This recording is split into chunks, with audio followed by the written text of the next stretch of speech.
So, what if I tell you that there was a cricketer whose batting was a seamless blend of grace and grit? A player who could dismantle the most fearsome bowling attacks with his wristy elegance and impeccable technique. That cricketer was none other than Gundappa Viswanath.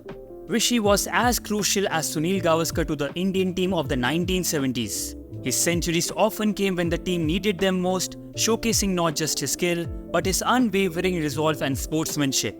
So today, let's dive deep into the career of one of the greatest batsmen India has ever produced, Gundappa Viswanath.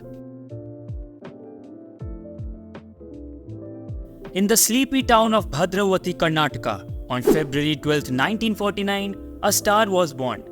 Little did the world know that this child, Gundappa Ranganath Vishwanath, would grow up to dazzle cricket fans with his sublime batting. However, his dreams nearly faded at the age of 15 when he was told he was too young and short to make it to the state school's team. Disheartened but determined, he kept accumulating runs.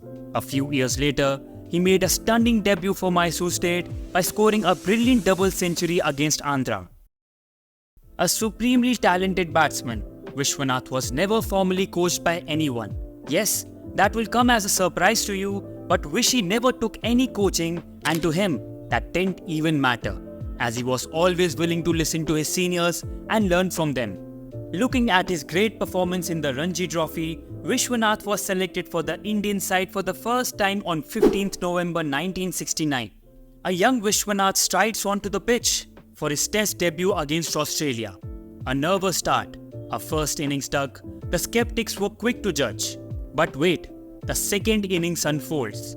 There he stands, defying the odds, carving a majestic 137 runs with 25 boundaries. The crowd erupts, the doubters are silenced, and a legend is born. This was just the beginning. Comet Diyar, Comet Vishy. His best performances tended to come on challenging pitches, and while some of his best innings did not result in centuries, they were still important to the team's success. In fact, it was Vishwanath's speciality to score when the rest failed, to score when the surface and the opposition made batting a nightmare. He was particularly impressive against Australia and the West Indies, both powerhouses of the 1970s and known for their strong pace attacks, and had a batting average of over 50 against them. I've seen situations when we all struggled against the opposition, but then Vishy would score off the good deliveries. He had 4-5 strokes to the good balls that were bowled to him. Vishy is shorter than me, but he was the taller batsman. Vishwanath was no ordinary cricketer. He was a maestro with the bat, and his centuries were not mere numbers. They were match-winning masterpieces. An astonishing fact is that none of his test centuries came in an Indian defeat. At his prime, he was a supreme artist in action with the bat. His technique was impeccable, characterized by a steady head, quick footwork and a sublime range of shots. His unique ability to sight the ball early, coupled with the skill for playing it very late, helped him to tackle both spinners and fast bowlers with ease. I've never seen a batsman who could manipulate a cricket ball with his wrists like Vishwanath did.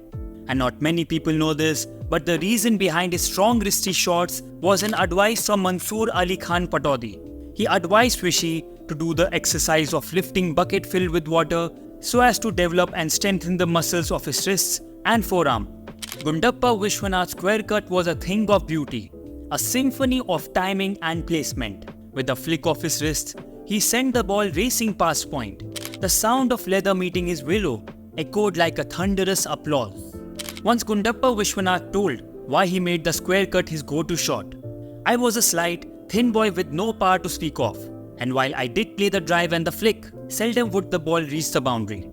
The cut, by contrast, didn't require me to generate power entirely on my own.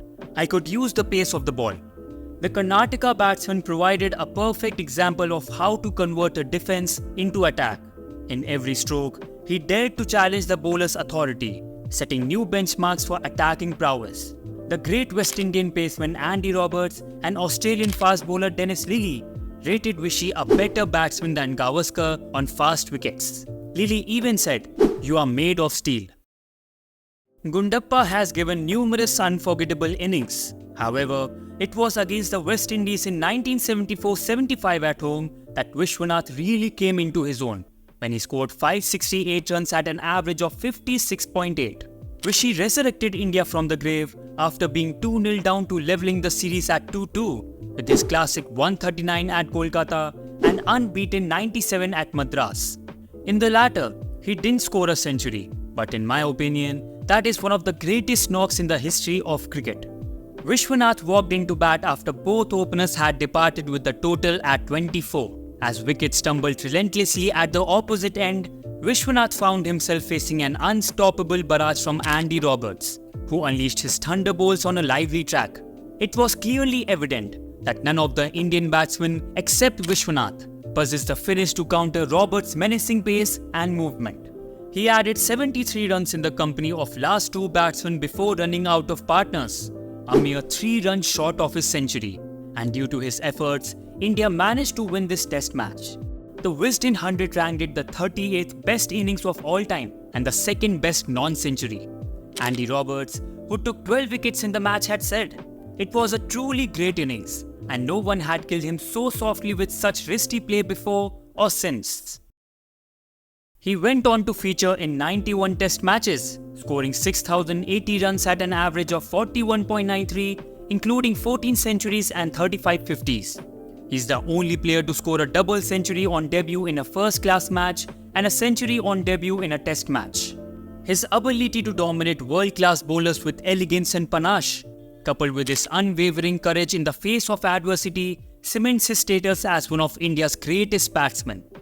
As we marvel at his genius, we are reminded of another star of Indian cricket, Mohinder Amarnath, whose grit and determination mirrored Vishwanath's.